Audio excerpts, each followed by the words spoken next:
Une équipe, 650 personnes. Leur objectif, produire tous les jours des médicaments pour l'Algérie et 7 autres pays africains.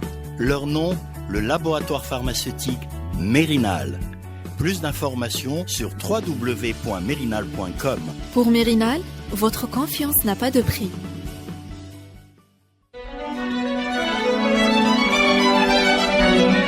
Pour bien s'entendre, il faut bien s'écouter. Rendez-vous sur M, la petite radio du Grand Maghreb.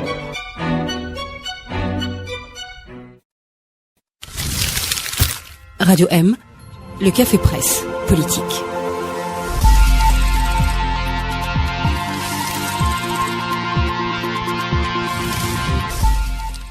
Bonsoir à tous, bienvenue sur Radio M. Nous sommes en direct comme chaque mercredi pour un nouveau numéro du CPP, le Café Presse Politique. Bienvenue à nos invités. Bonsoir Kamal Mansari. Bonsoir. Directeur de la publication du Jeune Indépendant. Bonsoir Adel Mehdi. Bonsoir. Journaliste à Al-Watan. Bonsoir Abd Sharif. Bonsoir. Bonsoir Ihsan Qadi. Bonsoir. Alors, on va parler de beaucoup de choses aujourd'hui avec un sujet principal, évidemment, la nomination d'un nouveau Premier ministre. Mais avant de vous poser une question sur l'image de la semaine, j'aimerais simplement dire à tous nos auditeurs que le CPP, c'est une émission de débat hebdomadaire entre journalistes. Ce n'est pas le cercle d'amis qui est réuni pour parler du papier de Abd Sharif qui sort demain dans le quotidien d'Oran, même si très souvent on en parle dans le Café Presse Politique. Abd Sharif, on commence par vous. Vous n'étiez pas avec nous la semaine dernière. Dommage, parce qu'on avait parlé de vous en votre absence. Qu'est-ce qui vous a marqué cette semaine? Mon papier dans le quotidien d'Oran de demain. Tu m'as tendu l'appel, je pouvais pas la rater quand même. Et c'est donc... Non, c'est uniquement ça. Et c'est relatif donc, votre papier de demain? Non, c'est Gaïd Salah qui répond à Louisa Hannoun. D'accord. Et Hassan Qadi, qu'est-ce qui vous a marqué cette semaine? L'installation de l'Assemblée nationale, avec un rajeunissement au perchoir. On est passé de 74 ans à 79 ans. Et puis un débat sur l'absentéisme, jugé insupportable des députés dans un pays où l'absentéisme au sommet de l'État est la marque dominante. Bon, c'est clair qu'ils ne seront pas absents les premiers jours. Qu'est-ce qui vous a marqué, Adlen Mehdi, cette semaine? Le discours de Trump chez les Wahhabites, un discours complètement manichéiste et ésotérique qui fait plus peur que rassurer la région et la planète. Kamel Mansari, votre image de la semaine? Je reviendrai ce qu'a dit Qadi Hassan sur la présence des députés ministres, c'est-à-dire qu'ils s'accommodent bien avec la Constitution, notamment l'article 122. Au lieu de démissionner et de venir s'installer, ils ont accumulé les 2 mandats, ministres et députés. Alors, on va commencer par ministres et députés avec juste au lendemain donc de l'installation de cette Assemblée populaire nationale 8e législature, le président de la République a nommé aujourd'hui Abdelmajid Tebboune Premier ministre. Il faut reconnaître que le nom de Monsieur Tebboune revenait avec insistance ces derniers mois. Comment avez-vous réagi tous à cette nomination? Abd Tebboune Premier ministre. Qu'est-ce que vous avez dit? Je me suis dit que c'était pas totalement une surprise, en fait, parce que Tebboune a quand même fait l'actualité il y a une semaine. Il a fait une déclaration qui a d'abord signifié que le gouvernement n'existe et que le pays n'a pas de gouvernement. C'est le commentaire que j'avais fait. Le pays a des ministres, mais il n'y en a pas de gouvernement. Je rappelle que M. Tebboune a dit: je n'arrive pas à terminer les logements parce que le ministère des Finances se refuse de me donner l'argent, que les banques bloquent, etc., etc. Ces choses-là, normalement, se règlent par un arbitrage à la présidence de la République ou au Premier ministère. Quand un ministre dit publiquement, fait des déclarations publiques de ce genre, ça veut dire qu'il ne reconnaît plus l'arbitrage du Premier ministre et qu'il n'y a plus d'arbitrage à la présidence de la République. J'ouvre une parenthèse juste sur cette sortie de Abdelmajid Tebboune. En fait, ce n'est pas le non-arbitrage de Abdelmajid qu'il a critiqué, l'absence d'arbitrage qui lui aurait permis de payer et de finir les logements, mais un arbitrage de Abdelmajid qui aurait été d'affecter un montant du CPA à une catégorie d'entrepreneurs et pas à d'autres. Et notamment des entrepreneurs amis, puissants, du côté du FCE. Suivez mon regard. C'est ce qu'il a fait, donc, ouais. Donc c'est encore plus pernicieux. C'était la révélation d'un vrai conflit ouvert. Entre le Premier ministre et son ministre de l'Habitat et du Commerce. Qui est devenu son successeur. Et vous, Yassine Qaye, donc, quand vous avez vu le nom de Abdelmajid Tebboune, bon, on a vu votre tweet, Est-ce que Abed a terminé son idée? Je ne sais pas si... Bon, il aurait protesté, sinon. Oui, il aurait... Je sais pas, j'ai pas terminé, mais il aurait c'est pas grave. J'ai refermé la parenthèse. Vous reprendrez la parole plus tard. J'ai refermé la parenthèse. La nomination de Tebboune, qu'est-ce que ça vous inspire, Hassan?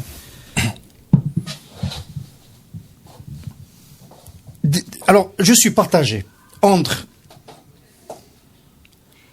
un scénario où le 4e mandat de Bouteflika donnerait aux Algériens l'illusion d'être capables de réagir face à la crise, face au blocage politique.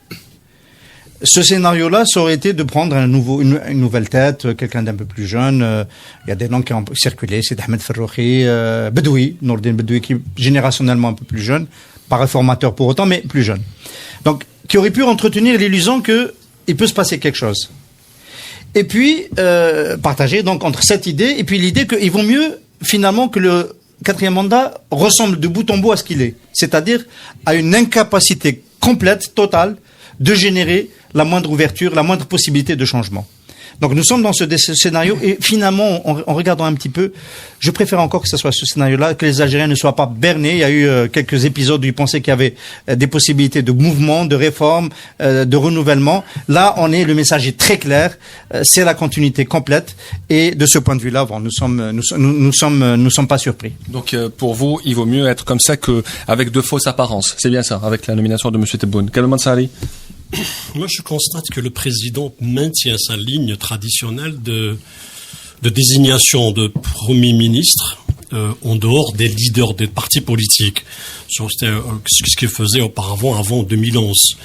Notamment en parlant de Belkhadem ou Yahya. Maintenant, il continue à puiser les coordinateurs loin des les têtes de parti. Il faut se rappeler que Tebboune est quelqu'un qui certes, il est membre du comité central du FLN, mais qu'il essaie garder d'être impliqué dans les clivages, dans les luttes au sein du parti. Il est resté loin. Et en plus, il a montré à travers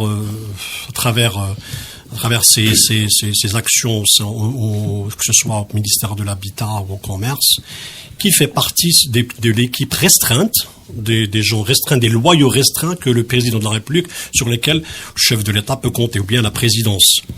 On voit bien que elle a été longtemps considéré comme le monsieur loyal du chef de l'État. Depuis 2004, il a été son directeur de campagne en 2004 et 2009.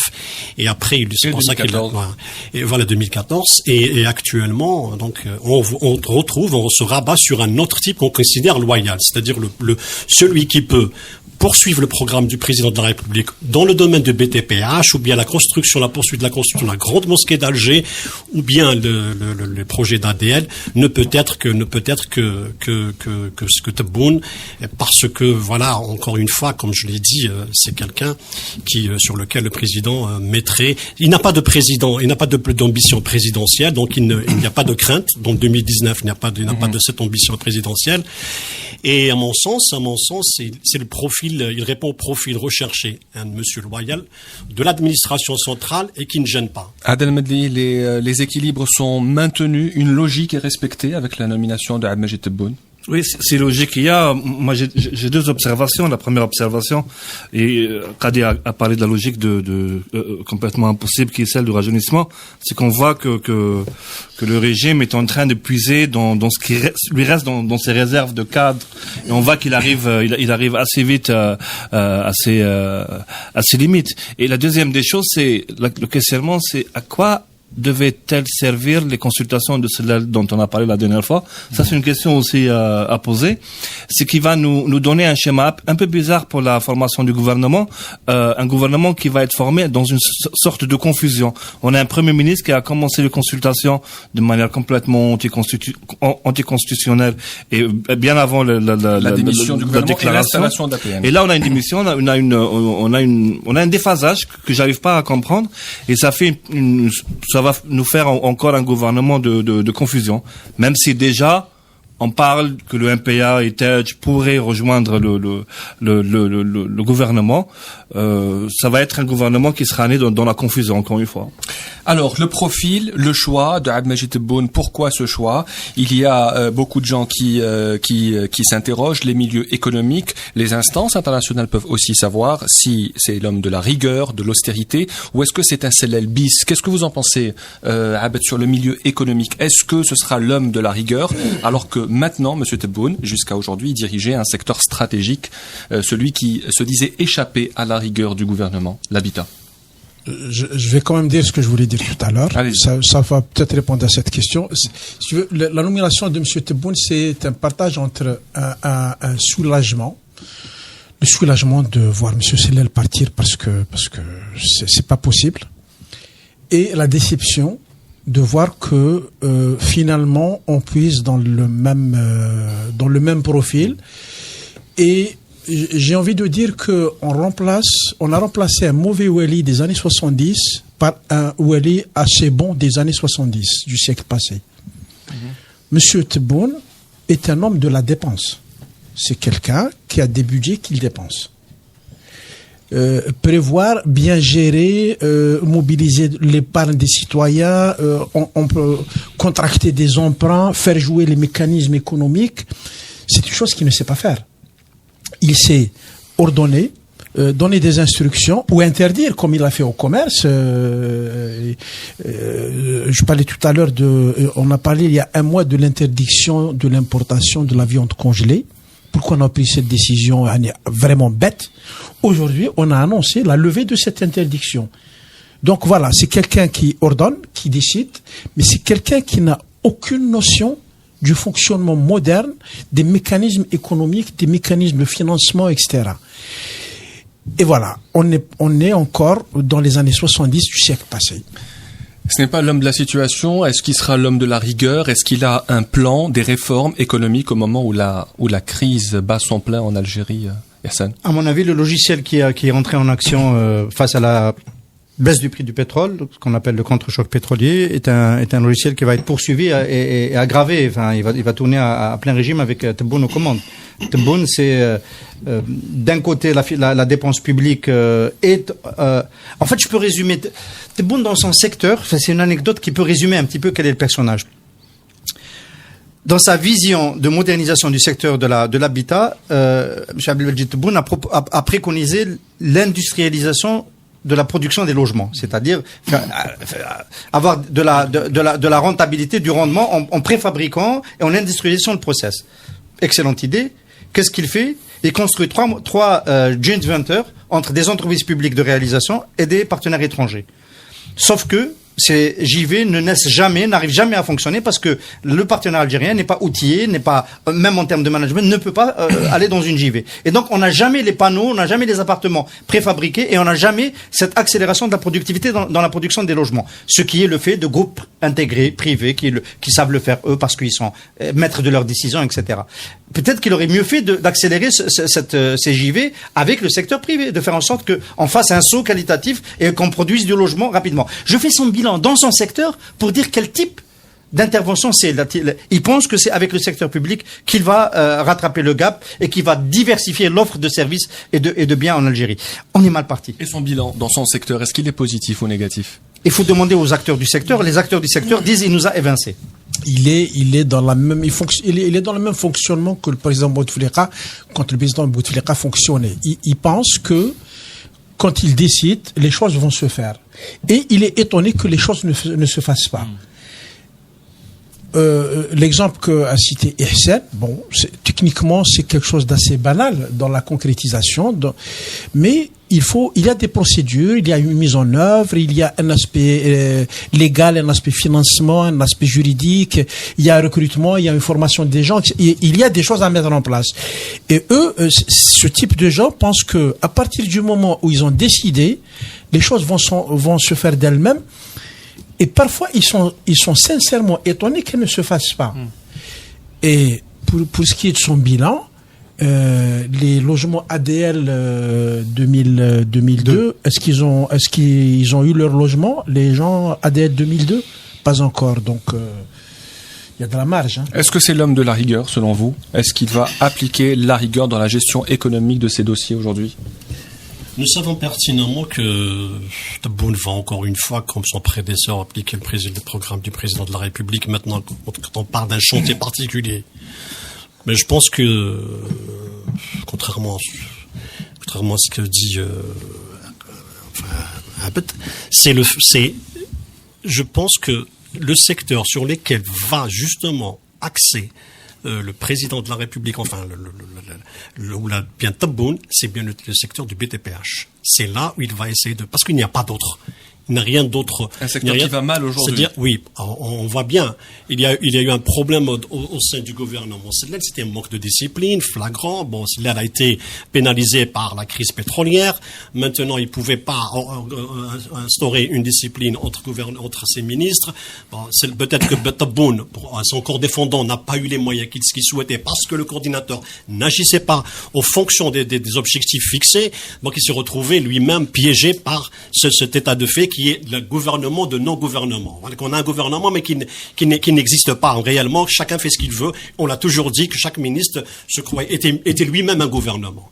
Donc maintenant, il a les coudées franches. Donc la seule chose que je pense qu'il va y avoir, il va avoir les financements pour qu'il puisse arriver à terme avec son programme.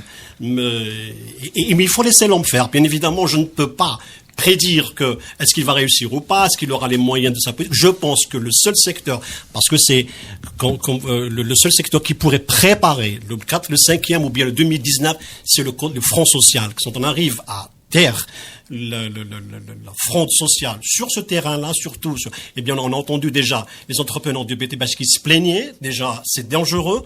Le gros de l'argent, quand le bâtiment va, tout va. Donc, le gros de l'argent et le gros de financement en Algérie actuellement, on n'a pas un autre secteur sur lequel on pourrait véritablement tabler. Bien évidemment, il y a l'agriculture, on en parle tout le temps, on a l'industrie. Mais l'habitat, je pense que c'est le secteur sur lequel il va lui-même de mettre le paquet. Tu aimes le mot rigueur, tu le répètes.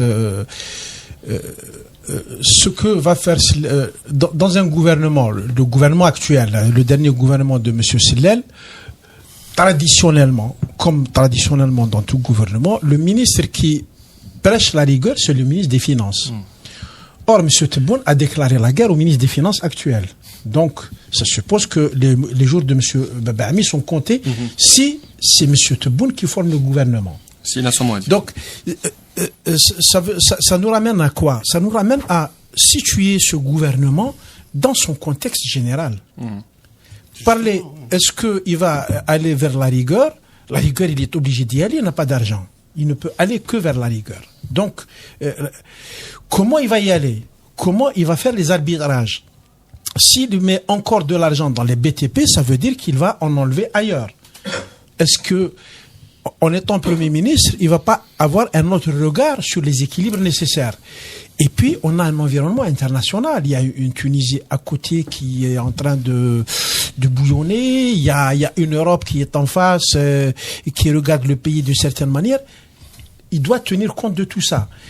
Je ne sais pas s'il est au courant. Alors, que s'est-il passé Juste rajouter quelque chose sur la notion de rigueur. Il ne faut pas oublier qu'il a été ministre de l'Habitat et du Commerce. Ça veut dire les deux bras séculiers du populisme des mandats de Bouteflika. Et quand on est là, ça va conditionner peut-être les arbitrages à venir. Ça veut dire qu'on va pas trop regarder sur la rigueur, on va plus regarder la température du front social. Les événements du Maroc et les événements en Tunisie peuvent aussi altérer cette vision. Juste la deuxième des choses, quand tu parlais d'une gestion d'un Wali des années 70, moi j'ai suivi personnellement un des chantiers sur lequel était monsieur Tebboune. J'ai vraiment suivi ça de près. Et vraiment le modèle c'est quoi? C'est on essaie d'insuffler de l'engineering, mais c'est de l'engineering de Wali des années 70. Ça veut dire, on croit aux choses, on démarre des projets, on ramène ce qu'on croit être les bons, on va dire les bons acteurs. Mais dès qu'on est confronté à un environnement international, à des laboratoires internationaux, à une logique internationale ou de savoir-faire algérien ou ailleurs, la machine se grippe. Et ça, je l'ai vu assez souvent, et c'est assez inquiétant dans l'engineering, qui date vraiment. C'est pour ça que je parlais tout à l'heure de la réserve de DRH. Alors, des ressources humaines. Il y a un trait de fonctionnement. Il y a un trait dans le fonctionnement de Monsieur Tebboune, c'est que il vire dans les secteurs qu'il a gérés, il virait les cadres de son secteur tous les 6 mois à peu près. Il changeait de cadre parce que il avait ce fonctionnement, donc il vient, il lance un projet, 6 mois après il vient, il trouve que ça n'a pas avancé, vous êtes viré, et donc il a usé énormément de gens de cette manière. Alors est-ce qu'il va le faire en tant que chef du gouvernement? C'est une autre question. Que s'est-il passé ces derniers jours pour qu'on parvienne à cette nomination de Ahmed Tebboune? Monsieur Sellel ne paraissait pas inquiété. Il est chargé, ou il commence à consulter les partis politiques, notamment le MSP. Il devait rencontrer aujourd'hui le MPA, Monsieur Sellel, pour parler du futur gouvernement. Que s'est-il passé? Oui. Que s'est-il passé entre-temps? Oui, il devait rencontrer Ahmad Abdounes. Que s'est-il passé entre-temps pour qu'on nomme quelqu'un d'autre à sa place? Est-ce que c'était prévu que le Premier ministre sortant entame les consultations? Ou est-ce qu'il a été prévenu à la dernière minute qu'il n'était pas Premier ministre? Hassan, vous en pensez quoi? Il a dû se passer des choses. Ouais. On n'a sûrement déjà pas écouté le CPP, parce qu'au CPP, celle-là était déjà reconduit. C'était la tendance dominante, on va dire. On se trompe souvent au CPP ces derniers temps. Oui. À mon avis, la situation est peut-être que Sellel a commis déjà l'erreur de se comporter comme un premier ministre conduit avant qu'il ne le soit formellement. Peut-être qu'il a parce qu'avec le temps installé, etc., il s'est pas posé la question éventuelle de sa remise en cause. Mais moi, je pense vraiment, je pense que on a fini par prendre en conscience de la gravité de la situation. On ramène quelqu'un qui a un point de programme économique, réduire les importations de 15 milliards de dollars l'année prochaine, cette année, en 2017.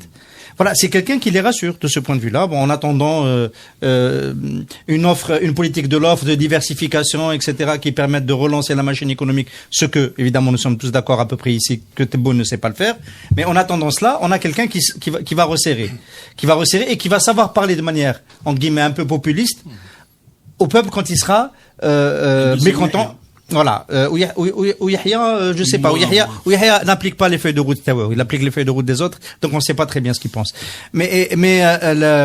Voilà. Donc je pense qu'ils ont pris la mesure de la gravité de la situation. Il y a un autre aspect peut-être dont on ne tient pas suffisamment compte, c'est que durant le 4e mandat, le Premier ministre est un président bis. C'est lui qui rencontre Merkel, c'est lui qui va dans les forums internationaux, etc. Et donc le profil, ça doit être quelqu'un qui incarne un petit peu. Il y avait Salah aussi, il y a le président du forum. Non, dans les principaux forums, c'est le Premier ministre qui a été, l'OUA, etc. Et donc on a pris un profil, quelqu'un qui va incarner un peu la façon dont le cœur du système réfléchit et qui même physiquement va y ressembler. Voilà, comme je disais, donc dans le cas restreint des loyaux. Donc on a puisé quelqu'un qui est qu'on considère comme un loyal. Pour revenir à cette démarche de Sellel. Bon, je pense pas que Sellel a pris l'initiative tout seul d'aller consulter c'était une décision du président, on l'a dit.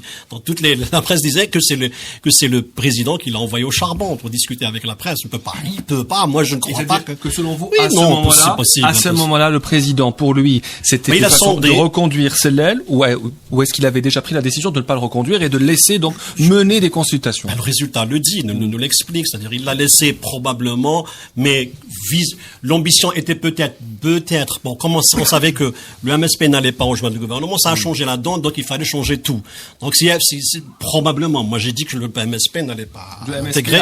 Donc peut-être que c'est le coup, c'est le dommage collatéral de. C'est une lecture dangereuse de l'histoire. Le dommage collatéral de l'abstention, de refus du MSP de rejoindre le gouvernement. Je ne sais pas, je le dis ça comme ça.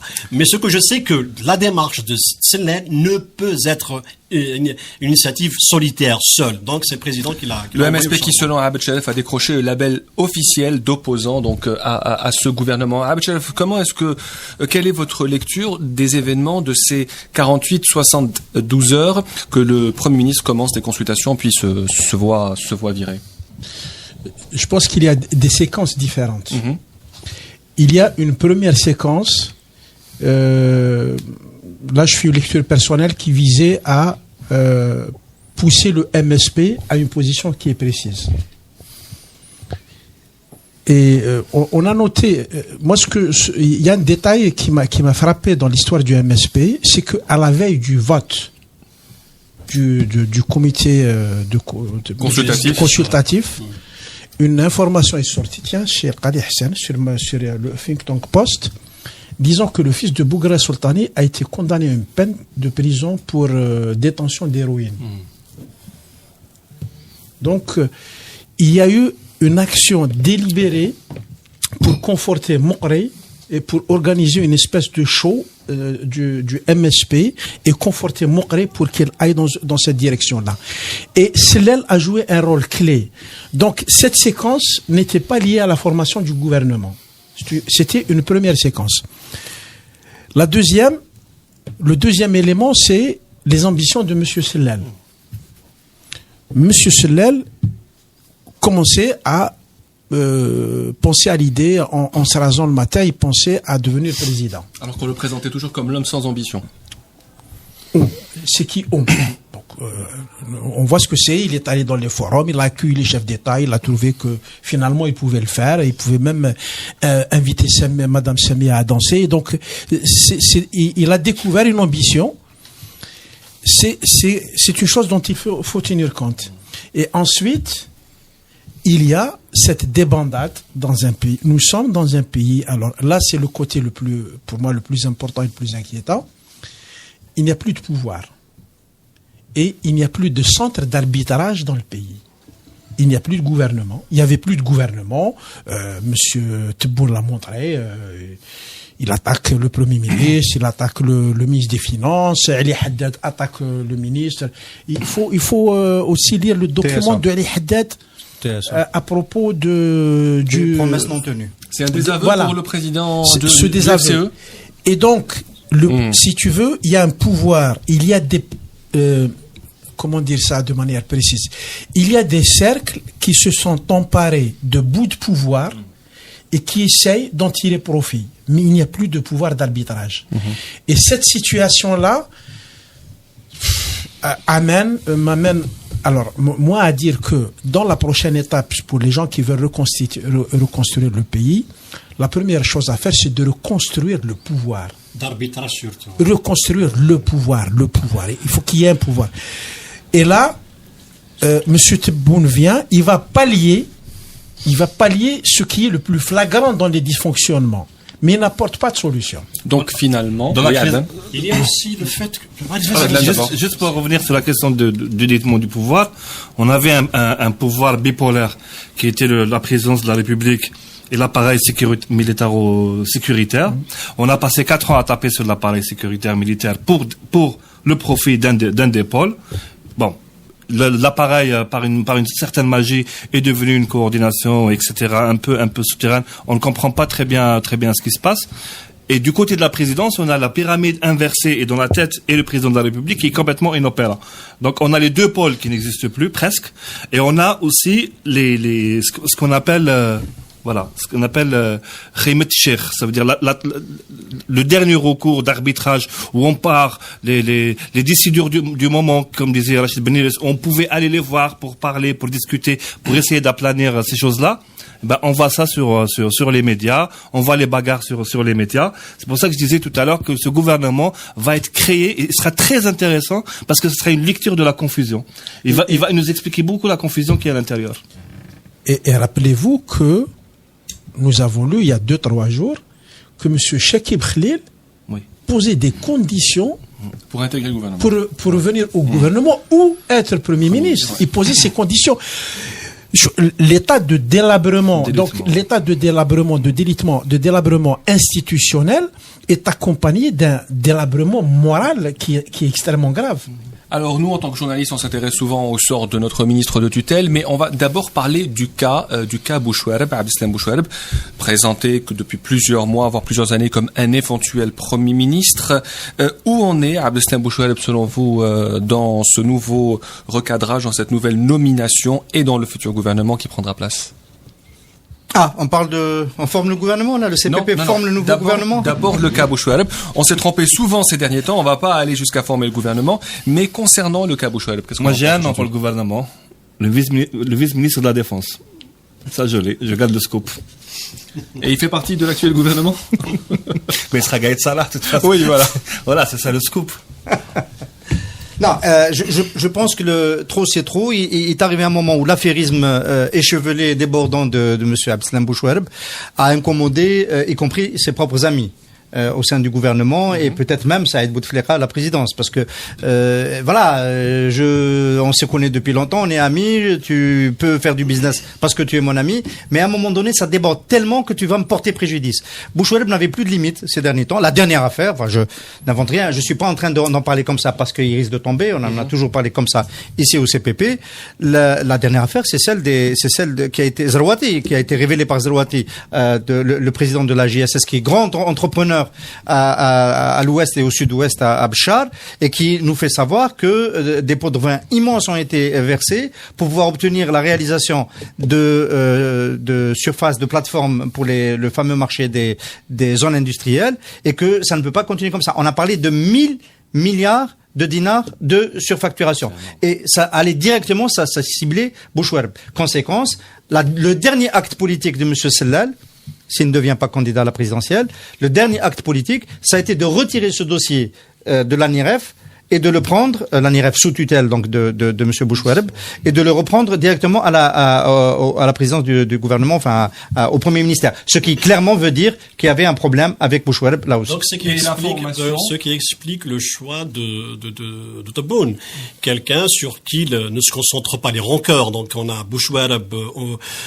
contesté, Sellal aussi, n'arrive pas à instaurer une discipline. Donc l'homme sur lequel oui, mais se concentre sur lui, une suspicion quand même. J'ai passé 3 semaines au procès en 2007 de l'affaire Khalifa. J'aurais voulu le voir à la barre. Oui, il a été cité. Il y a la suspicion qu'il était arrosé par Abdelmalik, par Abdelmoum. Et la formation jusqu'à présent, donc on n'a pas. Donc moi je parle. Il y a ce problème. Il y a ce problème. Et la formation, j'aurais été juste pour revenir. Je dis pas il s'est pas dédouané de cette question. Voilà.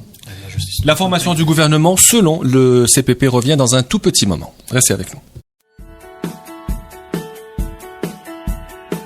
Une équipe, 650 personnes. Leur objectif, produire tous les jours des médicaments pour l'Algérie et 7 autres pays africains. Leur nom, le laboratoire pharmaceutique Mérinal. Plus d'informations sur www.mérinal.com. Pour Mérinal, votre confiance n'a pas de prix.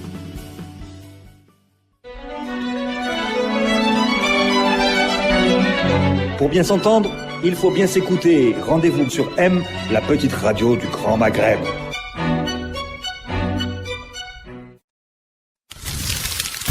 Radio M, le café presse politique.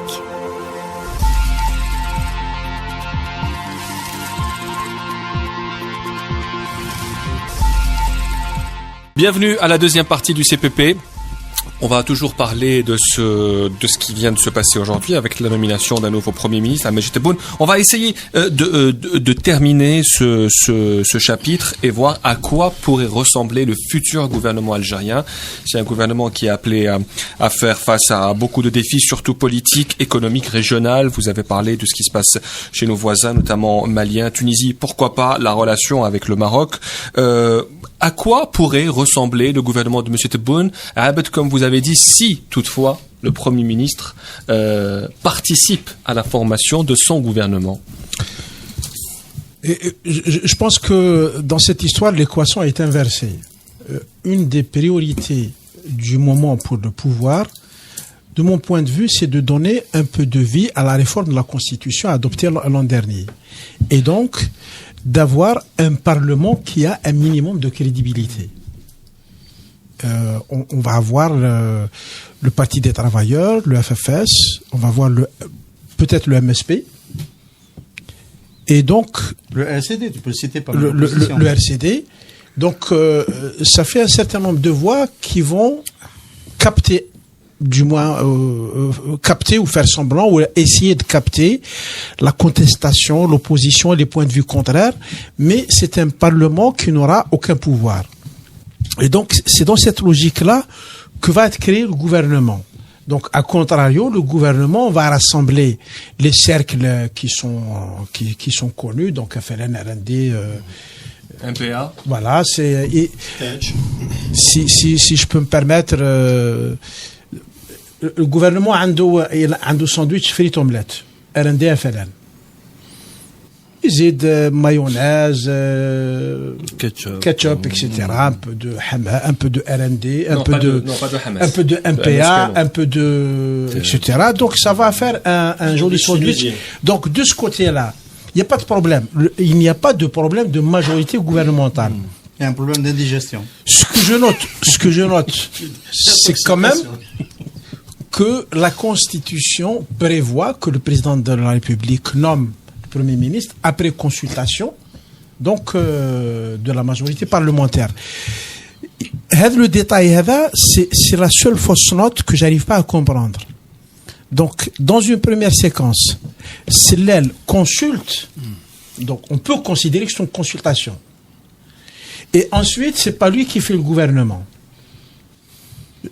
Est-ce que Monsieur Tebboune va reprendre les consultations ou pas? Formellement, au moins formellement. C'est la question qu'on pose. Alors, est-ce que et qui sait? Peut-être que vous auriez finalement raison que le MSP va participer au gouvernement si les consultations avec le nouveau Premier ministre avancent. Si Monsieur Tebboune rencontre mais j'ai raison de nouveau sur le MSP. Le MSP participe au gouvernement dans le sens, il participe à la gestion de la chose politique. C'est ce que vous vouliez dire la dernière fois sur ce plateau? Avec un rôle qui est très précis. La question aujourd'hui, c'est est-ce que le MSP sera plus utile dans l'animation de l'Assemblée nationale ou là, il sera plus utile avec sa participation au gouvernement? Vous êtes en train de dire qu'il y a un partage des rôles, c'est ça? Quand on est en train de confier une mission MSP, à travers votre lecture, on a l'impression que c'est le MSP, on lui confie une mission, celle de non, mais il est toujours dans la logique du Mouralaba, c'est-à-dire que toujours dans le frontal. Et le MSP sous Mokri est différent parce que là, vous avez tout à l'heure parlé du Conseil consultatif. Il faut faire attention que le Conseil consultatif n'est plus fabriqué ou pourvu par des cadres, des gens rompus, mais il est représenté par les wilayas. Maintenant, tous les membres du Conseil consultatif du MSP, ce sont des gens du wilaya. Ce sont eux qui décident à l'intérieur du pays. C'est la base. Et depuis 2011, c'est cette logique qui prime au sein du MSP. Si c'était des cadres nommés comme auparavant, d'accord. Mais la logique qui a présidé à l'émergence du MSP en tant que force, telle que vous la représentez, a disparu. Elle a été torpillée par Bouteflika. Celle qui a été de jouer l'équilibre en 95, elle a disparu cette logique. Le MSP dans le gouvernement, c'est un suicide parce que lui, il essaye de faire en sorte à ce que changer le gouvernement à travers le gouvernement, en étant à l'intérieur, ils ont compris que c'était un danger. Pourquoi? Parce que le pouvoir est lui-même l'État. Il est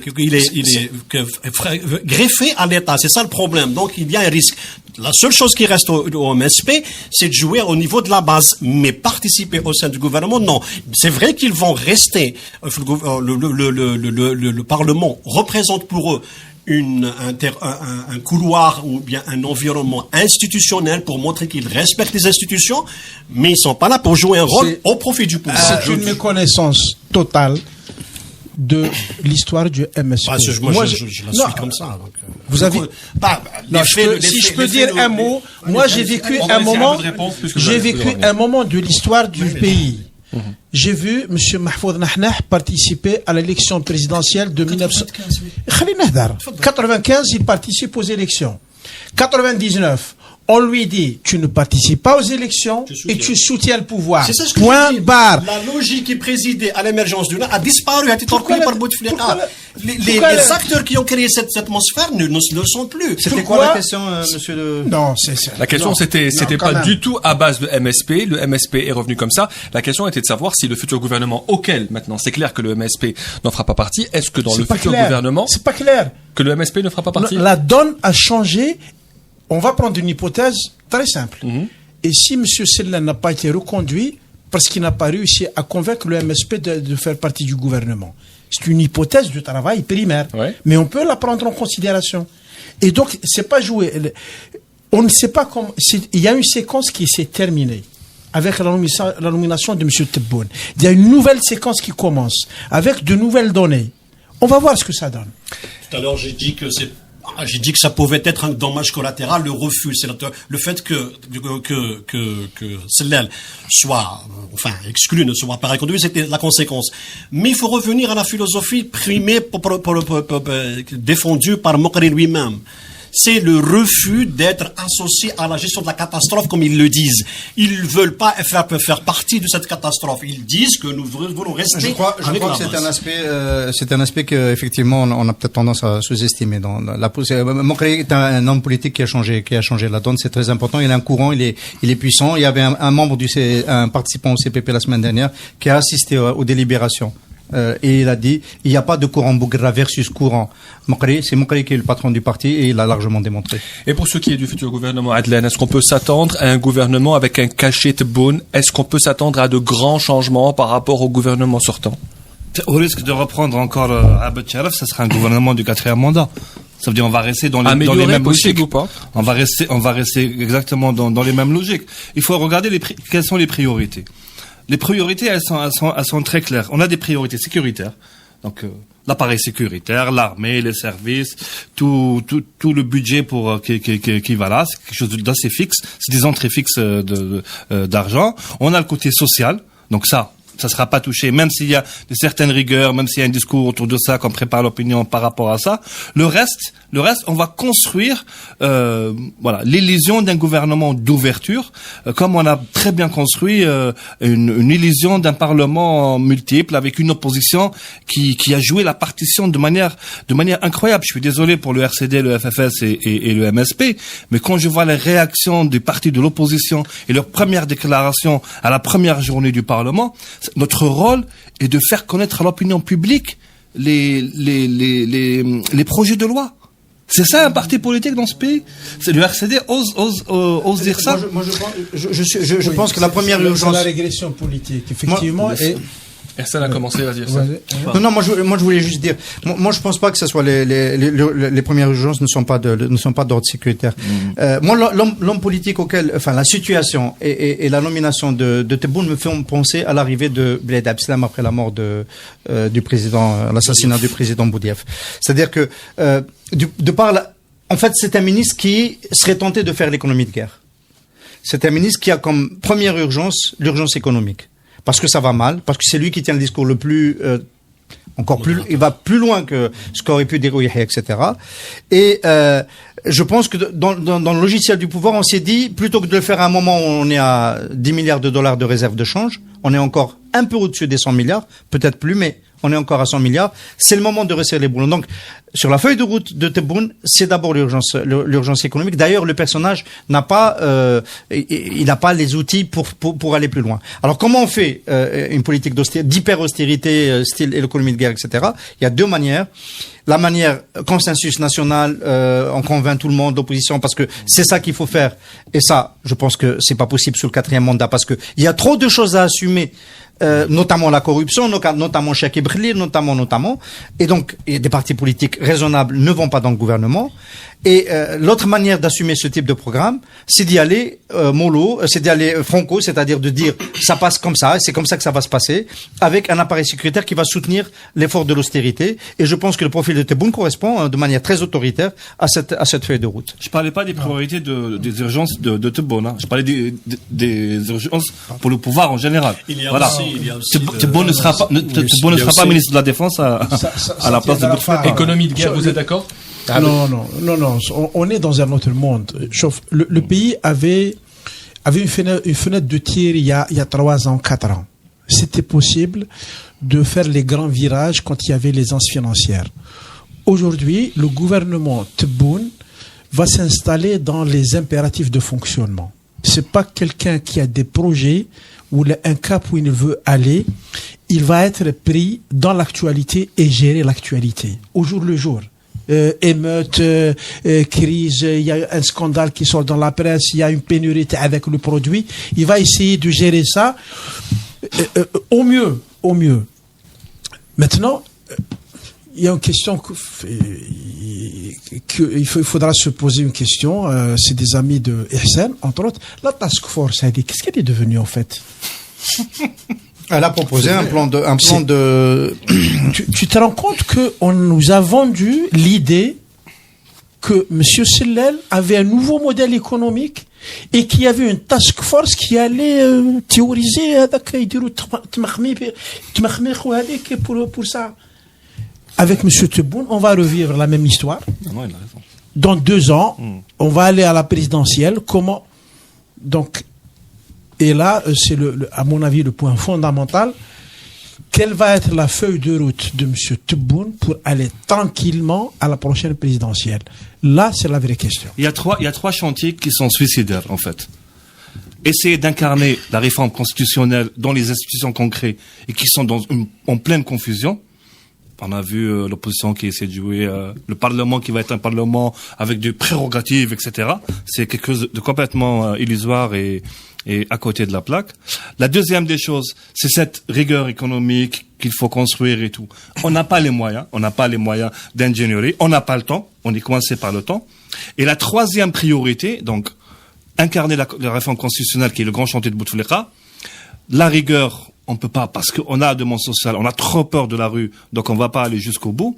Et troisièmement, il y a quelque chose à préparer pour l'instant, parce que il y a 2019, il y a la présidentielle, il y a une possible disparition du président aussi. Là, dans ce scénario-là, il faut un consensus interne. Il faut pas la confusion qu'il y a aujourd'hui. Il faut pas le fait qu'il y ait un premier ministre qui tire sur le ministre, le fait que un élément sécuritaire a des soucis avec un autre pôle sécuritaire, etc., sans rentrer dans les détails, on est en pleine confusion. Donc les 3 grandes urgences, elles sont complètement handicapées, complètement bloquées. Et c'est ça qui est inquiétant le plus. Pour moi, donc, Tebboune rassemble, n'est pas le monsieur, enfin le Premier ministre, qui rassemble autour de lui ses rancœurs autant du clan présidentiel que de l'opposition. Pour eux, on le voit comme quelqu'un qui n'a pas de problème avec tout le monde. Donc c'est déjà ça. Donc pour pouvoir arriver à la description que tu présentes. Ça, c'était Sifi. Rester dans les lui-même, donc il n'a pas attiré les foudres de la position ni du cercle présidentiel. Donc le chantier le plus important parce qu'il y a un programme du chef de l'État qui doit être poursuivi, c'est celui des programmes du logement. Donc Tebboune est là pour ça. Donc il doit poursuivre ça parce que déjà au sein de la Constitution, nous avons inventé un article, l'article 71, de l'article 67 jusqu'à 60, c'est tout ce qui est social. Donc le droit au logement, on l'a consacré, il est constitutionnalisé, et que le gouvernement est obligé de poursuivre le programme de logement, c'est de faire du logement sa priorité et de consacrer des financements. Oui, mais laissez-moi terminer. En 1985, quand Chad Ibn Jdid a tout bloqué, on était encore sur le régime de la charte nationale à peine révisée de Boumediene de 76, qui est assuré, qui est sur le plan social. Donc ça veut rien dire. Je la tire la carte de la Constitution. Je tire la carte de la Constitution pour la renvoyer à eux, pas à moi. Je l'utilise pas en tant qu'argument. Je rappelle que voilà la démarche. 70% des entreprises du BTPH risquent de faire faillite d'ici à la fin de l'année, et c'est une exigence budgétaire.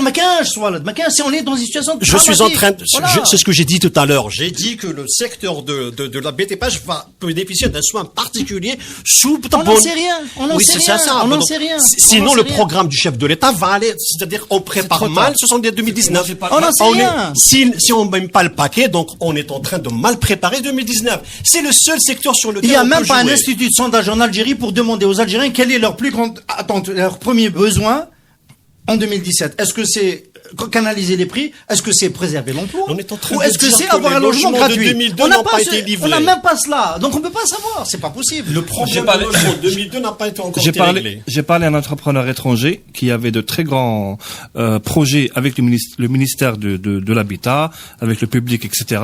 Il m'a dit, il y a deux choses qui me font très peur, mais il y en a une qui me fait peur plus que l'autre. La première des choses, il me dit, il n'y a plus d'argent. Donc on peut plus s'engager. Et nous sommes des entreprises internationales. Nous avons des chantiers partout au monde. On fait des arbitrages. Hop, on part. Il me dit mais ça c'est pas le plus inquiétant parce que l'argent c'est pas un problème. Il me dit ce qui me fait vraiment peur c'est le planning et le rétro-planning. Il me dit, on voit pas ce qui va se passer dans un mois avec vous. Et il m'a dit, je parle à des gens très sérieux, qui me parlent de 200 000 logements, de 50 000 logements. C'est pour ça que tout à l'heure, je parlais de l'engineering.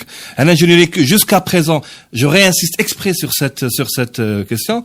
S'il touche encore d'autres secteurs comme le sécuritaire et comme la gestion sociale, ça va être une catastrophe dans ce pays. Je reviens juste sur ça. Et on est encore plus handicapant parce qu'on est obsédé par ça. Je rappelle que le Wali Zour et monsieur Tebboune, quand il était ministre de l'Habitat, a eu l'énorme honneur d'avoir la médaille chez fait incroyable. Et ils étaient récompensés pour les opérations de relogement à Alger, etc. Donc la vision de l'État, elle est restée très, on va dire, très atavique et très populiste par rapport à cette gestion. Un État qui réfléchit comme ça ne peut pas réfléchir à la rigueur. C'est impossible. Ça, c'était un indice révélateur, la décoration. En fait, on n'a pas beaucoup de temps. Une dernière question, Ihsan, pour vous. Est-ce qu'il y a un membre du gouvernement que vous voulez voir maintenu dans le futur gouvernement de Monsieur Tebboune? Vous vous attendez parce que je parle de Hamid Green? Non, je pose une question, je sais pas. Que c'est innocent comme question. Voilà. Non, c'est peut-être en deux mots, hein, plus sérieusement, en deux mots. Bon, on sait comment ça se passe, les critères sont clientélistes, il y a peut-être un peu de politique maintenant on va réserver des sièges pour des partis qui viennent soutenir, mais c'est peut-être aussi un peu l'occasion de savoir ce que chacun fait dans son secteur. Madame Ferraoun, dans le secteur de la communication, etc. Est-ce qu'on a fait avancer, est-ce qu'on a modernisé l'Algérie? Est-ce qu'on a créé de nouveaux marchés, de nouveaux acteurs, et ça en a fait émerger de la valeur, etc. C'est comme ça qu'on dit que la situation de la presse s'est sensiblement améliorée depuis 2 ans. Les télévisions sont dans la même situation, la bande FM est toujours fermée, les journaux sont en faillite. Si ça c'est un bon bilan. Les Maghreb émergents continuent de constituer un danger pour la stabilité d'Algérie. On a un journaliste mort en prison. Absolument. C'est comme ça qu'il faut faire les bilans. Hein. Voilà. C'est pas les personnes. Il faut faire les bilans comme ça. Faire les bilans, pourquoi faire? Tu as raison. Quoi faire? Ça ne sert à rien. C'est l'impunité totale. Eh ben, ce sera le mot de la fin. Merci à vous d'être venus. Ihsan Radi, Abed Sharif, merci Kamel Mansari et Adel El-Mehdi. Merci à vous tous pour votre fidélité. Oui, on se retrouve, merci de me le rappeler. On se retrouve donc mercredi prochain. Ce sera Ramadan. On se retrouvera le soir à partir de 22h en direct. Au revoir. Une équipe, 650 personnes. Leur objectif, produire tous les jours des médicaments pour l'Algérie et 7 autres pays africains. Leur nom, le laboratoire pharmaceutique Mérinal. Plus d'informations sur www.mérinal.com. Pour Mérinal, votre confiance n'a pas de prix.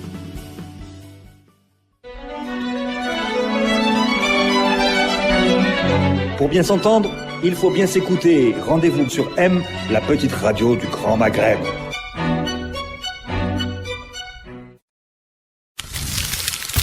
Radio M, le café presse politique.